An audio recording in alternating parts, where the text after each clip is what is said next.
Boa noite, pessoal. Bom, a gente vai ter uma aula hoje sobre alguns assuntos importantes envolvendo energia na célula.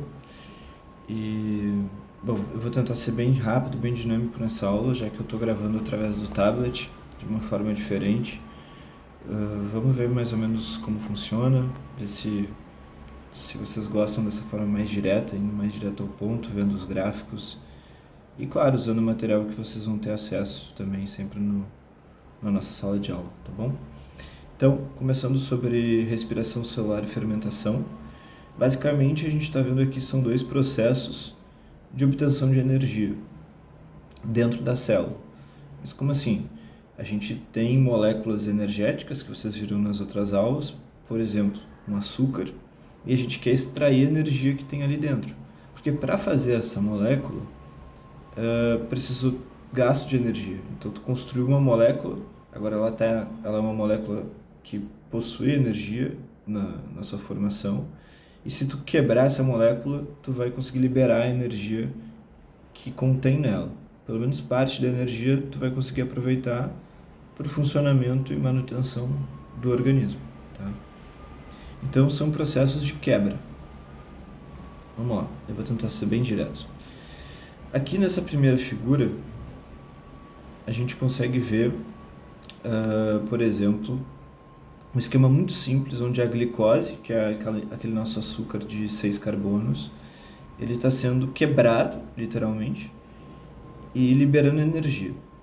Bom, essa energia, ela normalmente alguma parte a gente vai perder em forma de calor, por exemplo, e a outra parte a gente vai tentar capturar. Como que a gente captura? Através de moléculas especiais, que vocês já conhecem, que eu já mostrei na outra aula, por exemplo, o ADP. Então a gente tem um ADP, uma adenina difosfato, mais um fosfato, um íon fosfato livre. Essa energia que a gente da quebra da glicose vai ser usada para juntar esse íon fosfato no ADP, formando uma molécula nova, chamada ATP, que ela tem 3 fosfatos. Esse fosfato, esse íon fosfato que se ligou na molécula ADP, para isso acontecer, a gente teve que usar energia. Então agora essa molécula nova que a gente criou, ela está energizada. É uma molécula que contém energia. Então toda vez que a gente quebrar o ATP e liberar esse íon fosfato, a gente vai liberar energia também. Então é uma forma de capturar energia e usar quando a gente precisa. É como se fosse a nossa moeda energética dentro da célula. Bom, então uma coisa importante é esses processos eles podem ou não usar o oxigênio, tá? Então, quando o processo utiliza o oxigênio, a gente chama ele de aeróbico, e quando não utiliza o oxigênio, a gente chama de anaeróbico, tá? Então, por exemplo, a respiração ela pode ser aeróbica ou anaeróbica, já a fermentação é um processo anaeróbico sem utilização do oxigênio, tá? Então, bom, vou seguir aqui o texto. Então ele ainda fala aqui, ó, as células, existem células que só realizam processos aeróbicos, outras realizam só os anaeróbicos e algumas conseguem fazer as duas coisas. Então, as aeróbicas estritas, elas só realizam o processo aeróbico. A maioria das nossas células são assim, ou seja, a maioria das nossas células e de outros animais só funciona, só consegue respirar, só consegue obter energia através de um processo que utiliza oxigênio. As anaeróbicas estritas ou obrigatórias são aquelas que só realizam o processo sem o oxigênio, só o anaeróbico, claro. E inclusive a presença do oxigênio pode ser prejudicial, o oxigênio pode ser um gás venenoso para essas células que não estão preparadas para lidar com o oxigênio. Então aqui eles até colocam esse exemplo, que é a bactéria causadora do tétano, Clostridium tetani. Tá? Inclusive, por isso que essa bactéria se encontra em superfícies, por exemplo, metais enferrujados, ambientes assim, onde o oxigênio não chega e ela consegue sobreviver bem. Então, claro, superfícies dessa natureza podem conter essa bactéria. Então, sempre quando alguém se machuca com esse tipo de objeto, a gente recomenda tomar a antitetânica, né? A vacina. Enfim, também existem as bactérias não, as células que são aeróbicas facultativas.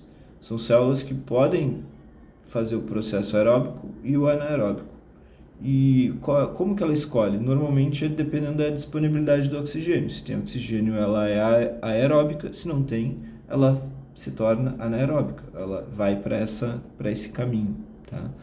Nossas células musculares, elas são assim. Então, quando a gente está mexendo, por exemplo, caminhando, a gente está caminhando, nossas células musculares estão trabalhando, precisando de energia, e elas utilizam oxigênio e fazem o processo aeróbico para obter energia para a célula se mover, para a célula fazer sua função. Entretanto, se a gente começa a correr, por exemplo, a gente vai precisar de tanta energia que não vai dar tempo para o processo aeróbico acontecer. O oxigênio não vai ser o suficiente. Por várias questões, eu estou simplificando aqui, mas aí essas células agora elas estão sendo tão exigidas que elas vão mudar o caminho e vão começar a fazer um processo anaeróbico, que é um processo muito mais rápido para obtenção de energia e muito menos eficiente e com consequências, tá? Que a gente vai ver mais para frente. Eu vou botar minha cara para cá. Bom, a respiração aeróbica, aquela que utiliza o oxigênio, tá?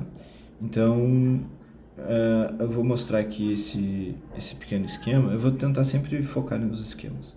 Aqui tem uma molécula, C6H12O6, tá? Que vocês já devem saber que é a glicose, C6H12O6. Se não souberem, tentem lembrar porque é importante, tá? Então, a glicose mais 6 moléculas de oxigênio, a gente vai realizar o processo aeróbico, obtendo energia, mais 6 moléculas de CO2, gás carbônico, e mais 6 moléculas de H2O, que é água. Interessante, né?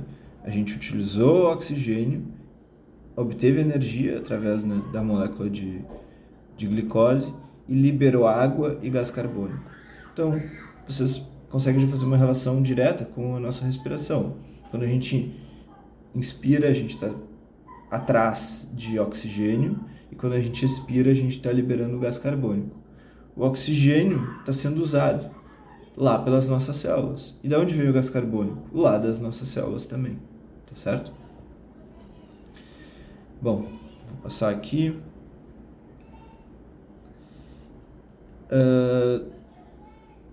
A gente também, mais lá para frente eu vou mostrar para vocês o papel da água também, né, do oxigênio. Por que o oxigênio é utilizado? Mais para frente.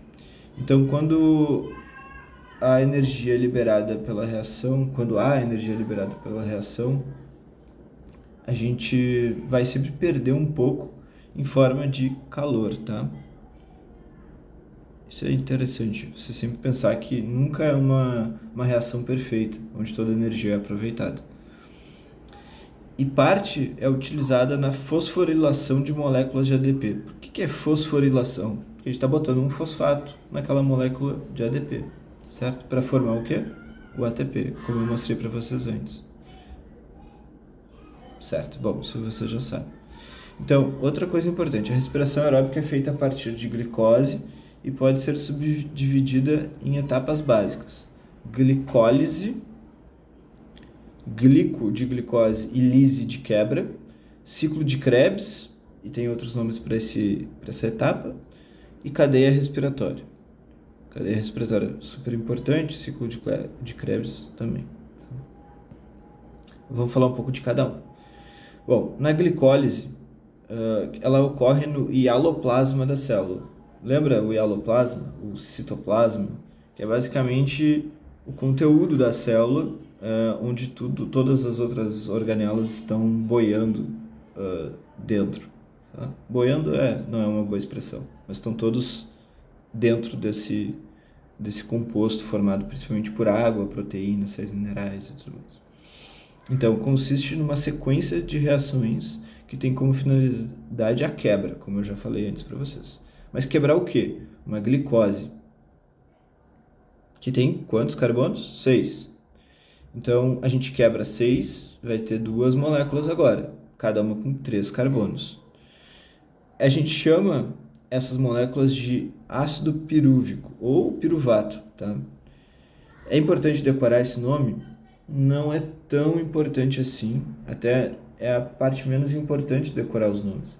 Mas se vocês forem fazer isso, treinar, desenhar esses ciclos no caderno, vocês vão acabar lembrando desses nomes com o tempo.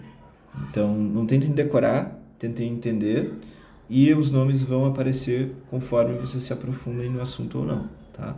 Mas tentem entender o conceito. 6 carbonos, uma molécula, quebra em 2 de 3, chamada de piruvato. Bom, agora vem a parte interessante. Aqui uma simplificação desse processo, é uma representação. Então a gente tem essa glicose, 6 carbonos, a gente quebra ela. Sempre que a gente quebra uma molécula orgânica, a gente vai estar liberando energia. Então quando a gente quebra a energia, a gente vai ter 4 ADPs, vamos se juntar com 4 fosfatos, então a gente vai obter 4 ATPs. Tá? Só que, para quebrar essa glicose, a gente teve que usar 2 ATPs. Porque como a gente tem uma molécula, ela é estável, é uma molécula de glicose estável, ela tem energia. Mas para quebrar, a gente tem que fazer um pouco de força. Então é como se a gente tivesse que dar um empurrão, né? E esse empurrão é como? É gastando energia. Como que a gente gasta energia? Quebrando o ATP. Então esse ATP, ele foi quebrado aqui. E aí ele libera energia. No caso, a gente gastou 2.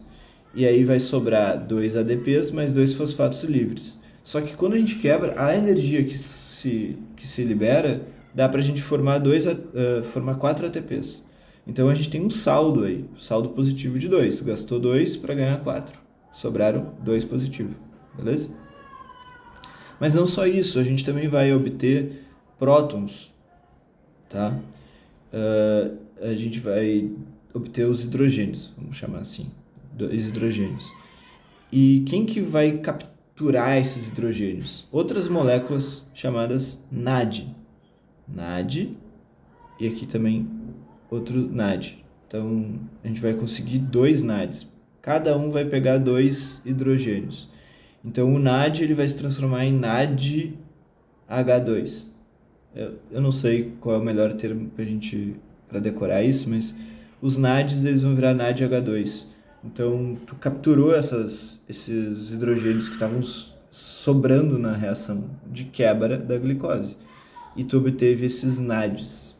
Isso vai ser utilizado mais para frente. E claro, como resultado, a gente tem 2 moléculas, 2 ácidos pirúvicos, cada um com 3 carbonos, tá bom? Esse meu 3 ficou meio feio. 3 carbonos. E 3 carbonos. Bom, aqui tem uma explicação mais detalhada se vocês querem ver. Mas o interessante é que nessa quebra a gente teve saldo positivo de 2 ATPs e a gente também conseguiu 2 NADH, que vai ser utilizado mais para frente. Bom, aqui vem uma parte interessante. Esse é um processo da glicólise e a gente vai chegar lá no ciclo de Krebs, que acontece um processo, depois acontece outro e depois a cadeia respiratória, tá? Então essa glicose virou 2 ácidos pirúvicos. Vamos olhar só para um, né? O processo acontece duplicado. Então aqui a gente obteve os NADs, um NAD virou NADH2, a gente liberou CO2 e a gente obteve uma molécula de acetil-CoA. Por quê? Bom, aqui ó, as moléculas de CO2 liberadas dessa reação são eliminadas para o meio extracelular e depois liberadas no ambiente. Então esse gás carbônico que está ali, ele começa ele começa a ser acumulado e depois ele vai ser liberado através da nossa corrente sanguínea, que vai levar para os pulmões, e a gente vai expelir pela respiração, tá? Bom, os H2, os hidrogênios liberados, são captados pelas moléculas NAD, formando o NADH2, que por sua vez irão para a cadeia respiratória, que é o processo final. As moléculas de ácido acético ligam-se a uma coenzima A, formando um composto conhecido como acetil-CoA. Vocês não precisam decorar isso, mas basicamente existe uma coenzima, que é uma molécula que vai se ligar a esse produto e formar essa coenzima A, que vai formar, o acetil-CoA, que é a mistura das duas moléculas, a junção das duas moléculas, e isso sim consegue entrar no ciclo de Krebs, tá? Mas vocês vão ver com mais detalhes. Eu sei que é confuso, são muitos nomes, mas vamos lá. Bom, aqui é o ciclo de Krebs, ele está simplificado demais aqui nessa figura, mas é bom que seja simplificado, porque senão realmente fica difícil de entender assim numa aula só, rapidamente, né? Isso aqui daria para fazer uma aula só desse ciclo, certo? Bom, aqui a gente tem a nossa molécula acetil-CoA, que se ligou com os ácidos pirúvicos, que já é o produto dos ácidos pirúvicos com a coenzima, então a gente tem o acetil-CoA. Ele entra dentro do ciclo e ele vai passar por vários processos que não estão mostrados em detalhes aqui, mas ele vai virar ácido cítrico, vocês devem conhecer. O ácido cítrico vai sofrer um processo aqui, vai liberar mais CO2, esse CO2 vai ser expelido depois, vai liberar NADH2, ou seja, tinha um NAD aqui que encontrou dois hidrogênios, parecido com o que aconteceu no processo da glicólise. Então agora a gente entrou com uma molécula que ela foi sendo modificada e agora ela nessa etapa ela já está com 5 carbonos, porque ela perdeu um carbono aqui, tá? Na forma de gás carbônico. Nessa etapa tu vai ter mais NADH mais CO2, então sempre quando sai um CO2 tu consegue NADH, por exemplo, NADH2. Nesse caso tu diminui o número de carbonos.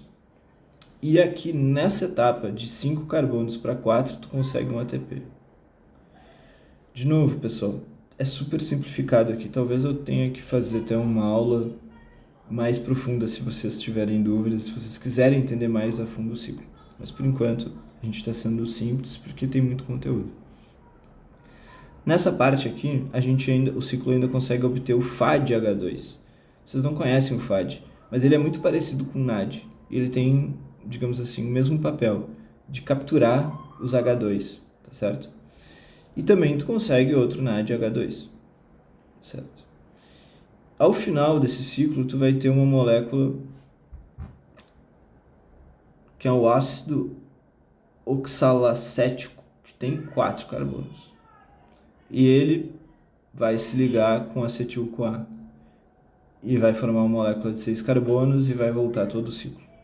Então, cada vez que tu pegar uma glicose, tu vai formar vai formar 2 ácidos pirúvicos. Então, uma glicose, 2 ácidos pirúvicos que vão encontrar a coenzima A, formar o acetil-CoA, que vai entrar no ciclo de Krebs. Então, uma glicose gira 2 vezes o ciclo de Krebs.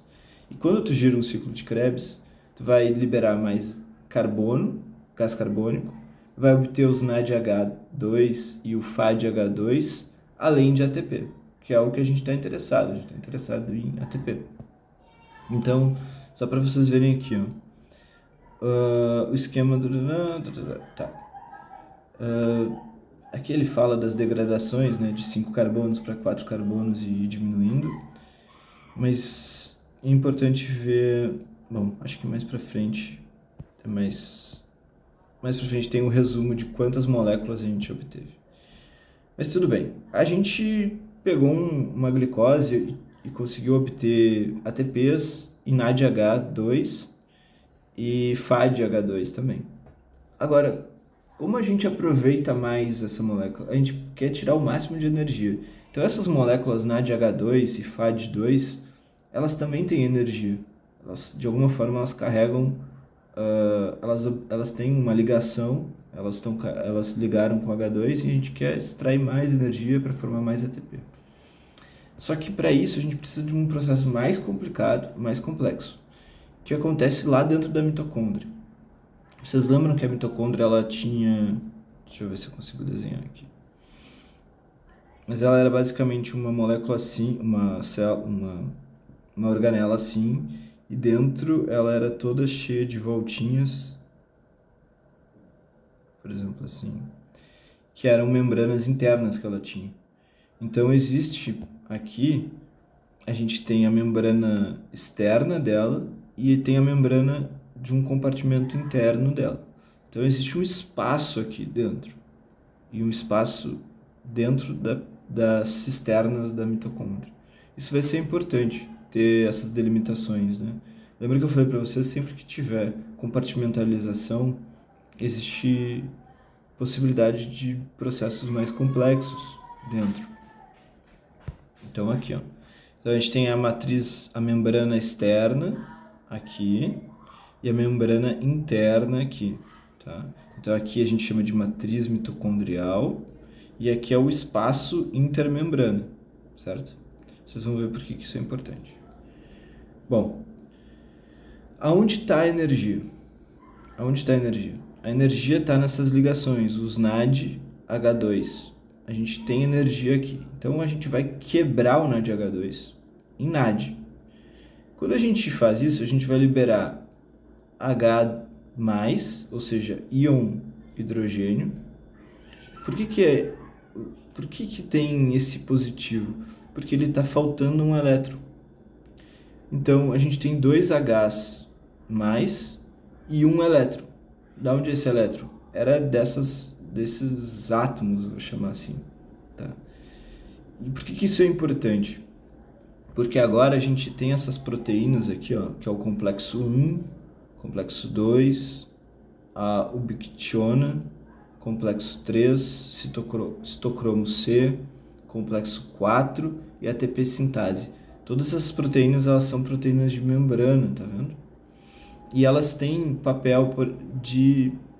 elas têm papéis diversos, é muito mais complexo do que eu estou falando, mas basicamente no complexo 1, o H, o próton, o H+, o íon H, o íon hidrogênio, ele consegue passar para fora da membrana.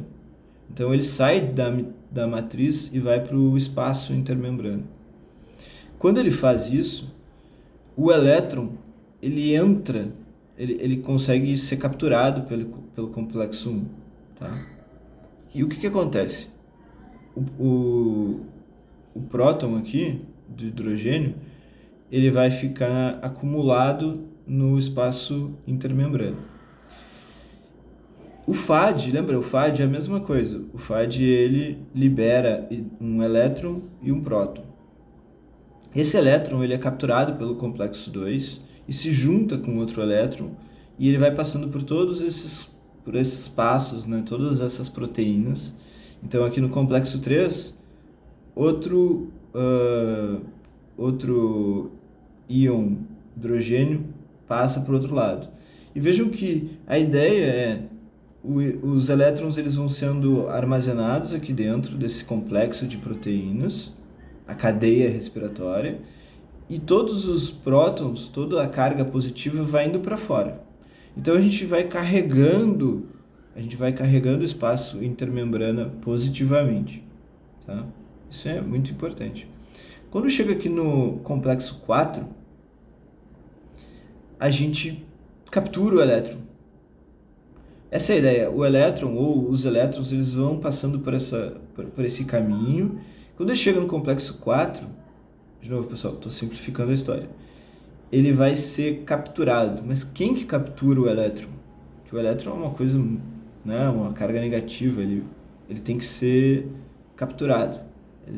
Digamos que ele esteja aí, ele não pode se perder, tá? quem consegue capturar o oxigênio?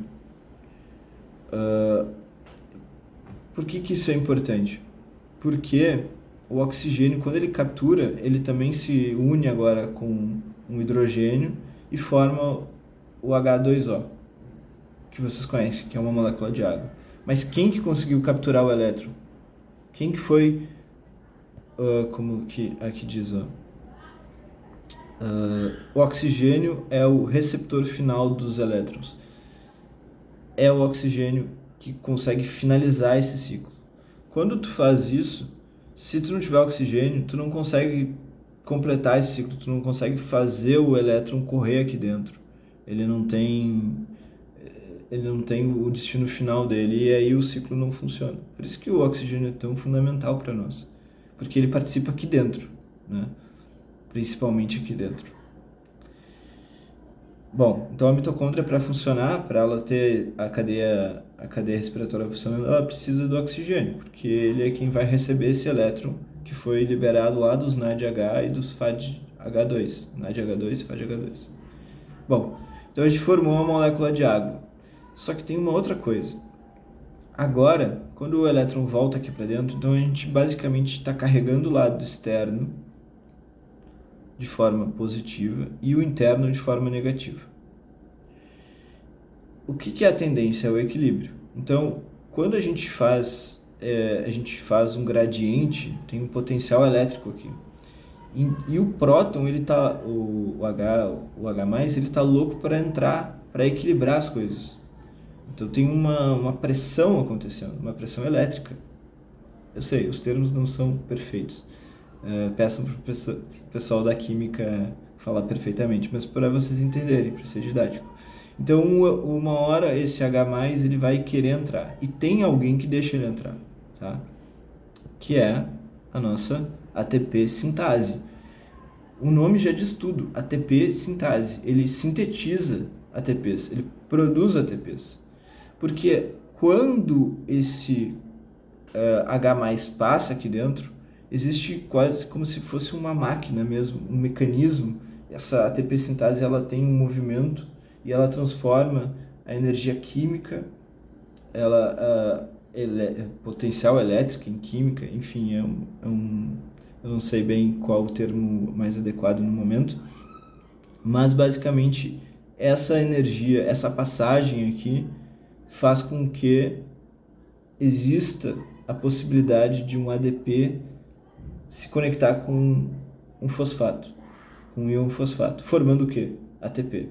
Então a energia da passagem do hidrogênio gira essa proteína, é como se fosse um moinho mesmo, girando nessa passagem, e essa energia quase que como se fosse uma máquina mesmo, como se fosse um moinho, faz com que tenha uma energia, essa energia consiga ser cinética, elétrica e química. Como assim química? Porque tu vai fundir um ADP com um íon fosfato formando um ATP. Ah, Matheus, mas não tinha como fazer um sistema mais simples? Pessoal, é como a evolução chegou. É a forma mais otimizada que a gente conseguiu chegar. Então, esse processo todo, cheio de etapas, cheio de pequenos processos, consegue extrair o máximo de energia possível. Porque se tu fizesse de uma vez só, se fizesse rápido, tu perde muita energia.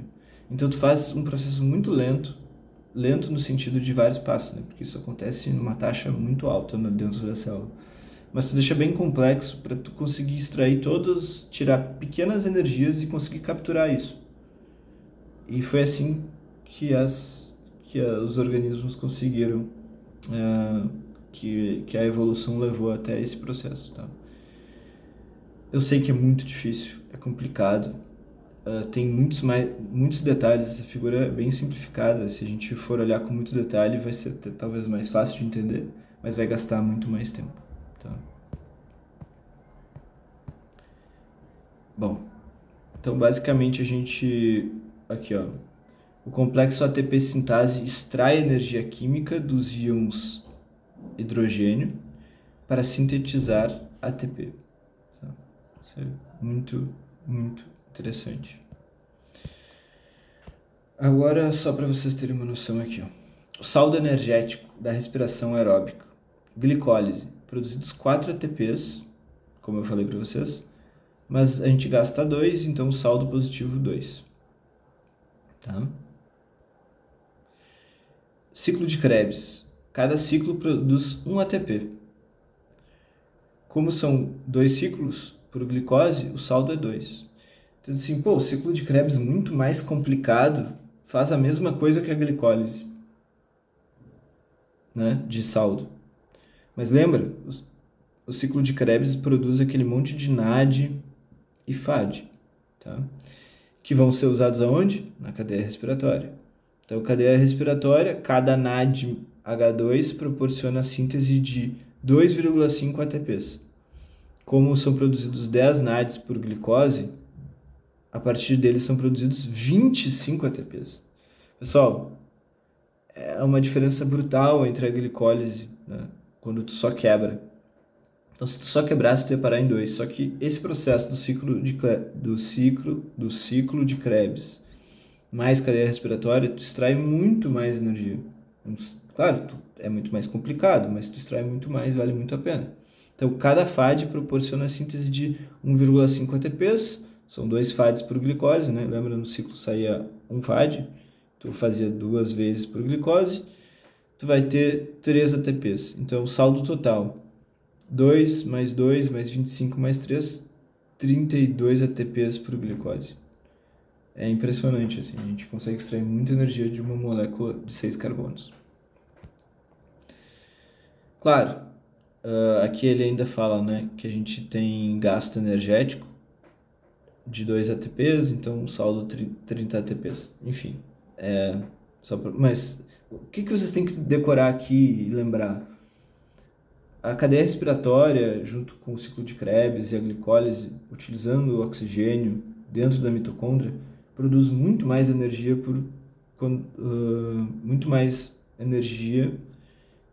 do que se a gente não tivesse utilizando esses mecanismos. A gente extrai muita energia de uma glicose. E eu vou mostrar aqui, aqui tem uns exemplos mostrando que várias moléculas orgânicas podem ser utilizadas para alimentar o ciclo de Krebs, tá? Proteínas, glicídios, glicerídeos, tudo bem? Aqui fala um pouco sobre taxa metabólica, que é quanto um organismo libera de gás carbônico dividido por quanto ele consome de oxigênio. Não vou entrar muito nesses detalhes, se vocês quiserem dar uma lida depois, é interessante. Aqui, só para vocês terem uma ideia, que tem uma relação entre peso corporal e taxa metabólica. Então, o rato é um animal muito pequeno e tem uma taxa metabólica muito alta. Ele consome muito oxigênio e ele tem processos nas células dele muito acelerados, muito mais do que um animal muito grande, por exemplo, um elefante.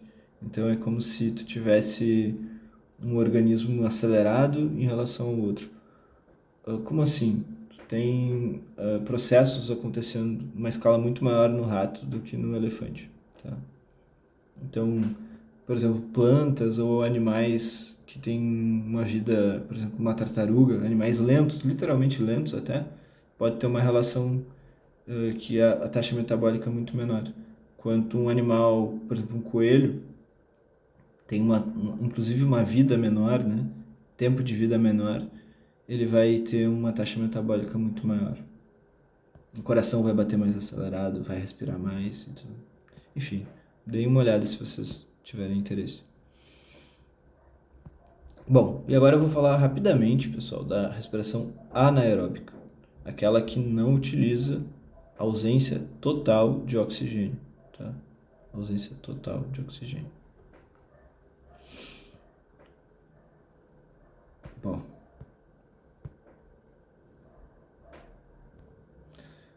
continuando aqui, como é uma respiração anaeróbica, a gente vai ter aquele processo da cadeia respiratória, tá? Aquele processo complexo. Entretanto, tu não tá usando oxigênio. Só que lembra que eu falei para vocês que tu precisava do oxigênio para neutralizar tanto os prótons quanto os elétrons, né? Então, oxigênio como aceptor final de elétrons. Então, se tu não usa oxigênio, tu precisa de uma outra molécula que vai estar substituindo o oxigênio. E aqui no texto ele até fala, por exemplo, de nitrato, né? Como uma molécula final. Então, em vez de tu liberar água, tu vai liberar nitrato, porque tu vai utilizar o, o, o N2 como aceptor e não o O2 como aceptor. Então, outros compostos inorgânicos, nitratos, como eu falei, sulfatos ou carbonatos podem ser o aceptor final. Só que vejam, quando tu tem isso, é uma diferença muito grande. São organismos que, como não tem contato com oxigênio, eles utilizaram outras estratégias, né? Utilizaram esses outros compostos, e eles normalmente são avessos ao oxigênio, porque o oxigênio é uma molécula venenosa, né, para eles, como eu falei anteriormente. Mas é interessante, existe respiração anaeróbica, só que, claro, a gente ainda vai precisar de um aceptor final de elétrons, a gente ainda vai precisar de uma molécula que substitua o oxigênio, que tem a função do oxigênio na respiração aeróbica, aquela que, por exemplo, nós fazemos. Vou falar aqui de fermentação, tá, pessoal? Fermentação alcoólica. Olha que interessante. A gente tem aquela mesma glicose, tá?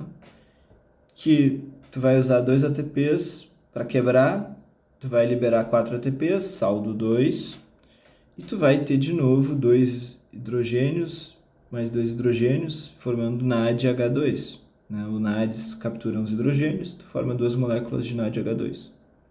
Tu também vai formar os ácidos pirúvicos, que tem 3 carbonos cada um, certo? Então tá vendo que o ciclo se divide, né? O que acontece? Tu tem esse ácido pirúvico e tu precisa fazer alguma coisa com ele. É uma molécula que ainda tem energia. Então, tu basicamente, no caso da fermentação alcoólica, tu vai quebrar esse ácido pirúvico, vai liberar um gás carbônico, uma molécula de gás carbônico, e vai formar o aldeído acético. Aldeído acético que vai utilizar, por exemplo, o H2 liberado do NAD. Então, tu forma o NADH2, quebra o NADH2 de novo, formando o NAD, e o nosso H2, os hidrogênios, eles vão ser utilizados para formar o aldeído acético, que posteriormente vai ser degradado, vai ser metabolizado em álcool etílico, que é o álcool, né, das bebidas alcoólicas. Então, tu tem um composto como, por exemplo, o suco de uva, né? Tu tem a uva. Esse suco de uva, ele tem muito açúcar, certo? Muitas o quê? Glicoses. Então, tu vai ter lá organismos, micro-organismos, que sabem fazer esse ciclo aqui. Então, no final do ciclo deles, eles estão quebrando a glicose para se alimentar, certo? E eles estão liberando álcool etílico no final. E também gás carbônico, certo? Então a bebida ela vai liberando gás carbônico e vai ficando cada vez mais alcoólica. Isso é uma coisa interessante de pensar. Bom, a fermentação alcoólica são liberados o álcool etílico e o gás carbônico, como eu falei para vocês. Quem faz isso, né? Quem são os organismos? Né? Interessante eu comentar para vocês.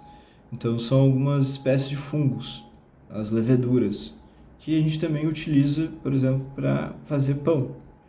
Mas qual é a relação de fazer pão e fazer vinho, né? Porque no caso do pão, a gente não está interessado no álcool, a gente está interessado no gás carbônico, que essas leveduras vão começar a se alimentar ali do pão, né, das moléculas do pão, moléculas orgânicas, energéticas, e elas vão começar a liberar gás carbônico. Só que quando elas fazem isso dentro da massa, a massa vai crescendo, vai enchendo de gás a massa. São as pequenas bolhas, quando vocês veem um pão corta, vocês veem que ele é cheio de ar dentro. Esse ar é o gás carbônico que preencheu e foi se expandindo e a massa cresce por isso. Não tem álcool, porque é muito pouco tempo e o álcool vai evaporar todo, mas a ideia é o gás para o pão, né?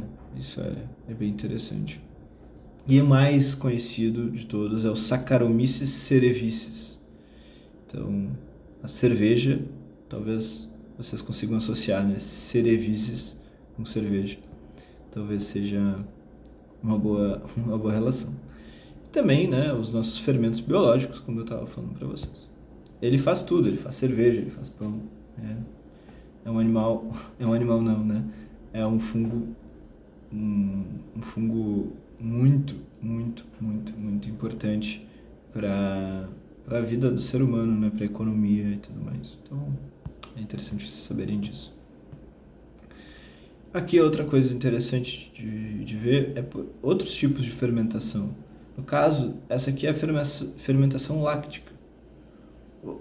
Ora, qual é a diferença? O processo é o mesmo. Tu forma lá 4 ATPs, gastou 2, quebra em ácidos pirúvicos, forma os NADs. Os NADs são utilizados aqui, tu quebra os NADH2, tu quebra e forma, junta com os ácidos pirúvicos e cria um novo elemento. Só que nesse caso, esses micro-organismos eles não fazem álcool etílico, eles fazem ácido lático. O ácido lático, ele tem não só relação direta com o leite, né? Mas também, por exemplo, acontece no... Deixa eu ver aqui para vocês. Aqui. Acontece nos nossos músculos esqueléticos. Então, lembra quando eu falei para vocês que tu está correndo? O processo aeróbico, utilizando oxigênio, está muito lento, não vai dar. Então, a gente precisa de energia rápida e fácil. Aí a gente começa a fazer fermentação. A fermentação que os nossos músculos fazem é láctica. Então, a gente começa a acumular o ácido lático. Assim como na hora da bebida lá vai acumulando álcool, ou vai acumulando gás carbônico, ou o leite vai sendo consumido e azeda porque vai acumulando ácido lático. Os micro-organismos produzem ácido lático quando estão processando o leite e azedam o leite, porque o leite vai ficar ácido e ele vai entrar naquele processo de ficar azedo e vai talhar e tudo mais, que também é usado na indústria e na indústria alimentícia. Os nossos músculos vão começar a encher de ácido lático. Só que isso é um grande problema, porque o ácido lático é difícil da gente tirar e ele tem consequência. Por exemplo, a cãibra, que vocês já devem ter sentido. E vocês sabem bem, quem sentiu uma vez sempre vai lembrar. Então, é basicamente esse o problema. A gente está fazendo respiração anaeróbica no músculo e acumulando um resíduo, que é o ácido lático, tá? Então, aqui, ó, provoca fadiga muscular com dor intensa, que pode paralisar a atividade muscular. Então, assim, é um recurso que a gente tem, mas se a gente usar demais, dá problema, tá? Então, aqui ele fala, ó, os íons H+, então a gente, é basicamente próton, a gente está acidificando o meio, eles vão acumular e o ácido pirúvico passa a atuar como receptor final de elétrons. E isso acaba transformando em ácido lático. Então é como se a gente não conseguisse processar todo o ácido pirúvico. O nosso processo está tão acelerado que é como se fosse um engarrafamento de moléculas, né? A gente não consegue processar todas elas e o nosso organismo precisa da energia, então a gente acaba indo por um caminho, né? E é um caminho que é prejudicial a longo prazo. Mas a gente forma lá o nosso ácido lático, consegue correr o que precisou e sofre depois a consequência da cãibra. Então, tanto na fermentação lática como na alcoólica, há um saldo energético de 2 ATPs. Porque, claro, é muito parecido com a glicólise em si. Entretanto, o produto da glicólise é processado para o ciclo de Krebs e posteriormente cadeia respiratória. Nesse caso, a gente não tem ciclo de Krebs e cadeia respiratória, então a gente tem que processar o ácido pirúvico e processa ele, no que a gente chama de fermentação, produzindo alguma coisa. Ácido lático, produzindo álcool e outras substâncias, né? Existem outros tipos de fermentação. Então, pessoal, é isso a aula de hoje. Tem mais coisas para falar, mas a gente tem pouco tempo, a gente está corrido. Eu sei que muita coisa está acontecendo aí no Rio Grande do Sul. Eu quero falar sobre isso também, eu acho que eu vou gravar alguma coisa no sentido da biologia, né? Pensando no meio ambiente, numa visão biológica das coisas. Obviamente que essa tragédia, né? Esse evento climático extremo, como queiram chamar, ele tem diversas faces e a biológica é só uma delas, mas acredito que seja muito importante, então acho que eu vou gravar uma conversa com vocês para vocês terem uma visão diferente, né, do que normalmente estão vendo na televisão. Não que o que estejam vendo na televisão não seja importante, longe disso. E eu desejo que todos vocês estejam bem, que as coisas melhorem e que vocês sigam firme estudando, que esse é um caminho muito, não só assim nobre, mas certamente vai valer a pena o esforço de vocês, tá? Eu queria ter mais tempo, queria estar aí, queria conversar com vocês, mas a gente tem essa limitação, então, por favor, me chamem. Eu tô longe, eu sei que é só um vídeo, mas eu sou uma pessoa que estou disposta a ajudar vocês, tá bom? E conversar e qualquer coisa assim. Uma boa noite a todos e até a próxima aula.